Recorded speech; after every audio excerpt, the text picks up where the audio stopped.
Hare Krishna. Welcome to this week's episode of Śāstra-cakṣu, a show brought to you by ISKM, International Sri Krishna Mandir. In this show, we break free from defective opinions of imperfect human beings and present to you the actual facts as revealed by Lord Krishna, the Supreme Personality of Godhead, in his Vedic literatures. So today's topic is free will versus fate. So many people have this confusion. What is free will and fate? If everything is fated, then if everything is destined, if everything is already decided, then where is free will? And if I have free will, then what is fate? I can change it. So how can it be destined? So today we will look at the scriptural explanation, the Shastric explanation of this point. So let us start with free will. Now, in Bhagavad Gita, Krishna says, Mamaivamsho jivaloke jivabhuta sanatana. That means, Mama eva amsha. Krishna is saying that we are all parts and parcels of Krishna. So, part and parcel means a sample, in other words. So, a sample is, by definition, a small fragment or a small piece of a larger whole which has same quality or same characteristics as the whole. So just to give an example, Śrīla Prabhupāda has quoted this many times. The ocean is gigantic body of water. Now a drop of that ocean is a part and parcel of that ocean. So it is a sample of the ocean. So whatever the ocean has, the chemical composition, the droplet also has it. For example, the ocean has 35% salt. Now a droplet of the ocean also will have 35% of salt. The only difference is that the quantity. The ocean will have tons and tons of salt, whereas a droplet will have milligrams or even micrograms of salt. So by quantity, it is different, but by quality, it's the same. So similarly, we are part and parcel of God, Krishna. Now, Krishna is described in the Srimad Bhagavatam as Swarat. The very first verse of Srimad Bhagavatam says, Krishna or God, Om Namo Bhagavate Vasudevaya, Janmadyasya yata anvayat itaratas chartheshu abhignya Swarat. Vasudeva means Krishna, and he is the Supreme Personality of Godhead. And he is described as Swarat, means absolutely independent. What is absolute independence? That means there is no condition or limitation that is above him. There is no influence that is above him, controlling him from the top. No. Therefore, Krishna says in Bhagavad Gita, Mattah parataram nanyat. There is nothing above me and there is nothing equal to me. Everything is below me and everything is resting on my energy. So, in other words, the other name of God is that Asama Urdhva. Asama Urdhva means Asama Urdhva. Sama means same. Asama means not same. There is nobody equal to him. And Urdhva, above him. There is nobody equal to him or above him. Everybody is below him. Ekale Ishwar Krishna Arsabhritya. In the Chaitanya Charitamrita it is said, Krishna is the only master and everybody else is his servant. So, that is Swarat, and so there is no limitation for his independence. So independence also, absolute independence means there is no limitation. He can do anything he likes and to any magnitude he likes. Infinite independence. Now, we are a sample of God, sample of Krishna. So therefore, we also have independence, the same quality, but in a very minute quantity. We have minute independence, minute free will. What is that? we have basically two choices. Either to obey Krishna's instructions to our own benefit, or disobey his instructions to our own detriment. This is the independence that we have. This is the free will that we have. So, just like Śrīla Prabhupāda has given a very nice example, a person in a country has freedom. He has freedom of speech, he has freedom of thought, he has freedom of expression, freedom of movement. He has all kinds of freedom. But his freedom has to be under the law of the state. If he transgresses, if he misuses his freedom and goes against the law, then he will be punished. So that means his freedom is dependent on the instructions of the state. He can't go against the state's law without being punished. And when he actually goes against, he is given a term in the prison. You see? So he's not accommodated. He's expelled from the society and accommodated in the prison house. So, similarly, we have done a crime. Our crime was that we rebelled against Krishna. We should know that in this material world, whoever is existing, we all have rebelled against him. When? Since time immemorial. There is no trace in history when we did this. Therefore, Bhaktivedanta Thakur says, a great Acharya, he says, Anadi karma phale podi bhavarnav jale. In Bengali, he says, Anadi karma phale. Since time immemorial, I have been in this material world and I have been suffering the reactions of my disobedient activities. I have fallen into the material world. So, this material world is actually a prison house. The real society is actually the kingdom of God, Krishna, Krishna's kingdom, Vaikuntha Loka, and Krishna's own planet, Goloka Vrindavan. The spiritual world is the real society. We belong there. We don't belong in this material world at all. So we here are serving a term of a sentence in the prison house of this material world. So that's where fate comes in, destiny comes in. For example, a judge pronounces the judgment in the court. He says, alright, you go in for 10 years. Now, that 10 years he's going to be in jail, that's fated, that's destined. It's given by the judge, finish. So, that's fate. So we are given in this material world, in each life, a chance to rectify ourselves, and especially in this human form of life.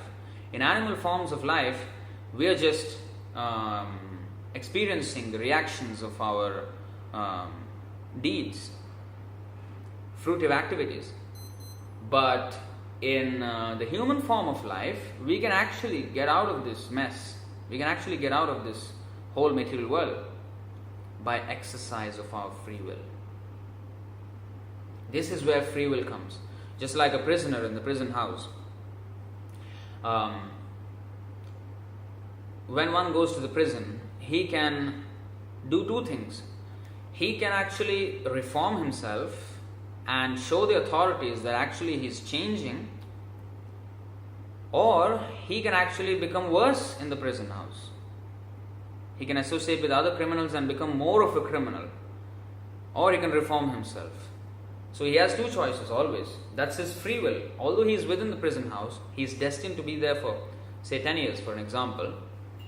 So, but he can still choose how he lives those 10 years. So, similarly, in human form of life, in this sentence, we have got a sentence now. Just like the 10 years for the prisoner, in our example, we have got in this human form of life a sentence of, say, 60 to 70, maximum 100 years. That's a sentence. But how we choose to live these 100 years is what determines our next term of existence. We can either be demoted to animal species or stay in the humans, or even go to heavenly planets, or best of all, get liberated from this whole material world and attain moksha, and not just moksha, be reinstated in the kingdom of God, Vaikuntha, and associate directly with Him, go back to the spiritual world where we actually belong, back home, back to Godhead. Śrīla Prabhupāda always said, back home, back to Godhead. So that's our home. So Krishna is inviting us there. So we always have these two choices. So Bhagavatam says, Srimad Bhagavatam says that a very nice verse, Sri Narad Muni actually explains this. Tasyaiva heto prayateta kovida nalabhyate yad bhramatam uparyadaha. That means kovida, one who is intelligent, broadly intelligent, sober, sane person, he does not endeavor for that thing which can be gotten in anywhere in the universe, in any species of life. Upari adhaha, in the verse. Upari adha means, upari means above, in the heavenly planets. And adha means below, in the hellish planets. Anywhere we go in this material world, we can get material happiness. Eating, sleeping, mating, defending. Actually, these are the four activities of material field of activities. Even the animals have these facilities. So a sober human being should not waste his time just to endeavor for a better situation in the material world. As Śrīla Prabhupāda always said, in the prison house there are also A class prison, B class prison, C class prison, according to the degree of the crime that he has committed. So in the A class prison it's not as stringent, the punishment is not as stringent, and in the C class prison is just the opposite. So if I am in the C class prison, just to go to the A class prison is not a very good proposal. I should not endeavor just to go to A class prison. I should endeavor to completely get out of the prison house. That's real reform. That's real reform. But if I don't choose to reform and I just am comfortable in the prison house, then I'm still a criminal. I still have to serve my sentence. So therefore, Bhagavatam says, do not endeavor for anything that can be easily gotten in any other life. Tallabhyateya dukkhavad anyatah sukham. This is another very important point. Dukkham, or misery, is gotten without endeavor. Who endeavors for any misery? Nobody. Nobody goes to the temple or church or mosque and prays to God, oh, please let me become broke today. Please bless me so that I may die in an accident today. Nobody prays like that. But these things happen still. And for somebody who is an atheist, who absolutely doesn't believe in God, he may get something pleasurable. So, what is prayer doing in all these situations? And actually this is the reason why some people become atheists. So what is the point in praying to God? I am getting my happiness without God, and those who are actually going to God are also facing distress. So what is the point in this whole thing? The thing is that with prayer, before even we get to prayer, we need to understand why we are going through these ups and downs, sinusoidal waves of happiness and distress. This is because of our rebellion against the Lord. And prayer is not just to simply improve our material condition. And it does not change with that prayer, because with our birth, we don't just get this body. We get a whole package, a package of quota of happiness, distress, and even the amount of time that we are supposed to be in this body. Everything is destined. It's a sentence we have to serve. Just like the 10 years imprisonment, there may be some caning, there may be some exercises or whatever, some punishments that are there for the prisoners. Those are all destined. You have to go through them. a prisoner. Similarly, we have to go through all these things. This is all a package that comes with birth. So none of these things can be changed. But what can be changed is that we can start to become obedient to Krishna. Become his devotee. That's why Krishna says in the Bhagavad Gita, Manmana bhava mad bhakto madhyaji mam namaskuru mam evaishyasi satyam te pratijane priyosime. Krishna says, become my devotee. Always think of me. Worship me. Offer your obeisances to me. In this way, you will come back to me without fail. Krishna is saying.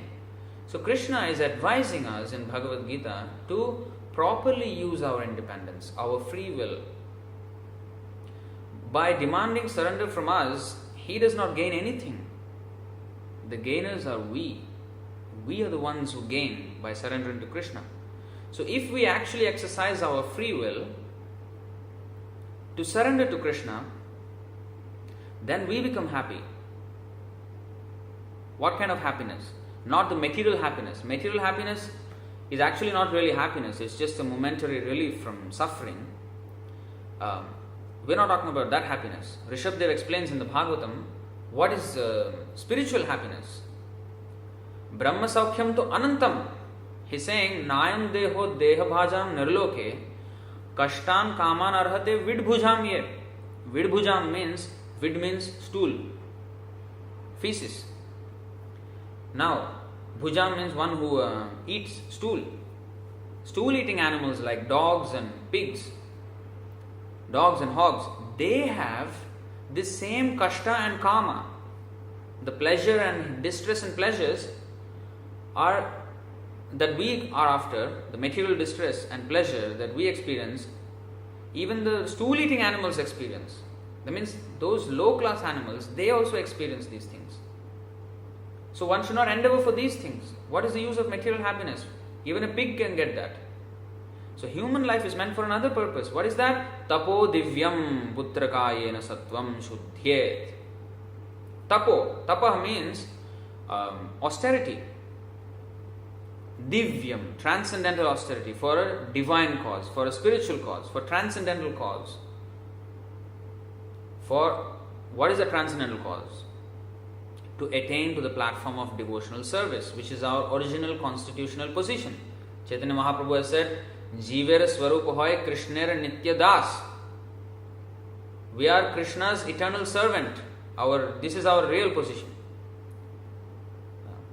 So anything that is directed to that end, now we have forgotten our real position. I don't think I am a servant of Krishna in this material world. I think I am a servant of my country.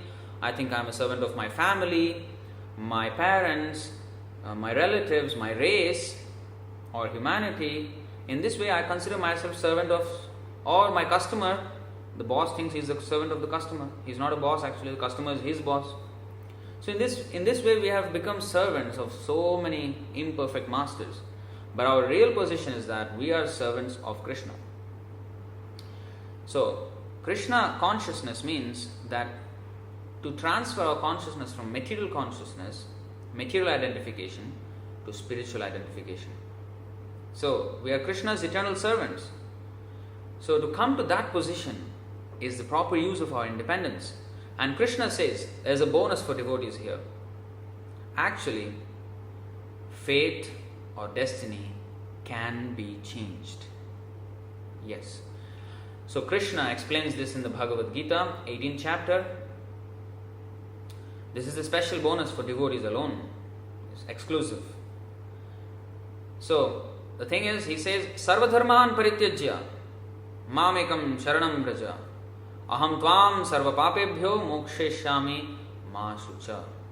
He says, surrender everything, give up all this conception and that conception, which are all defective.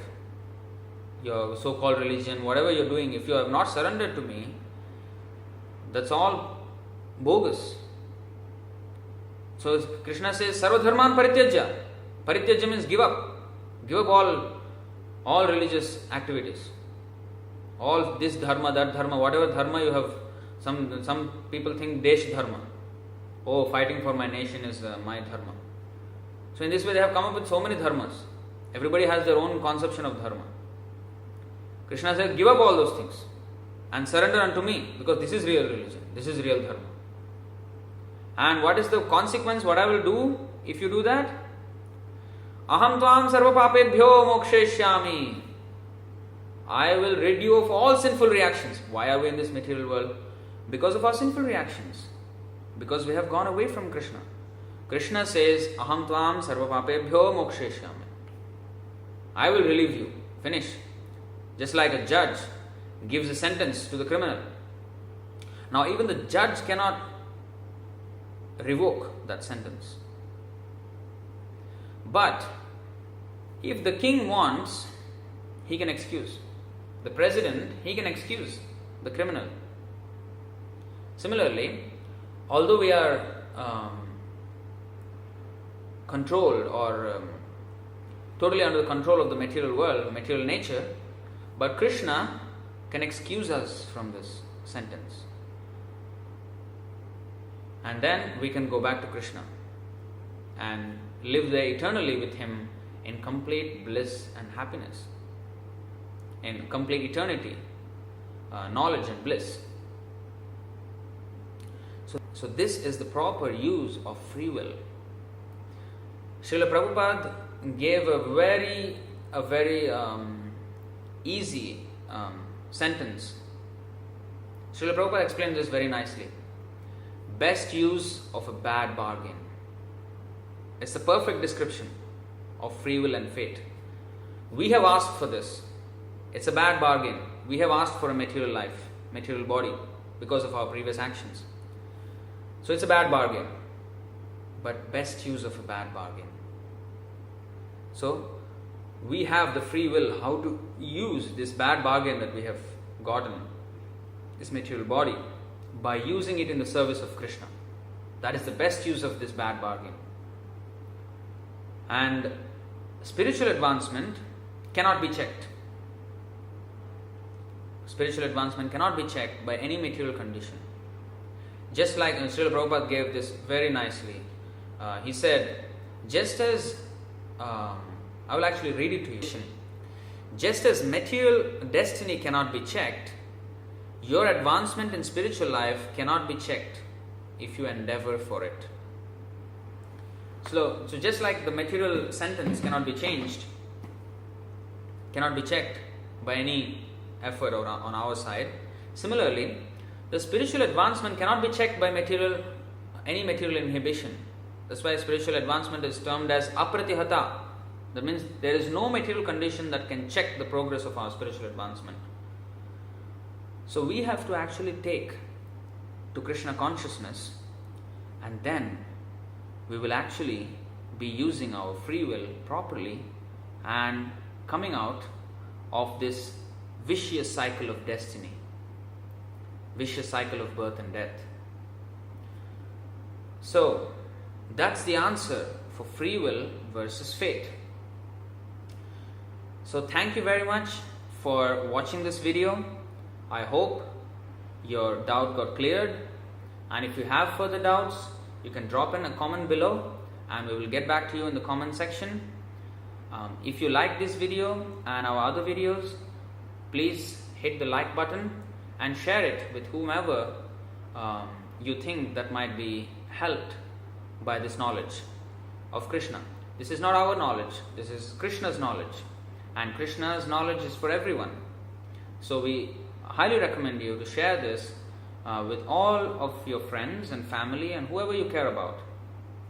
And subscribe to our channel and get all our new videos automatically. You get automatically notified about all our new videos. So thank you very much. Hare Krishna.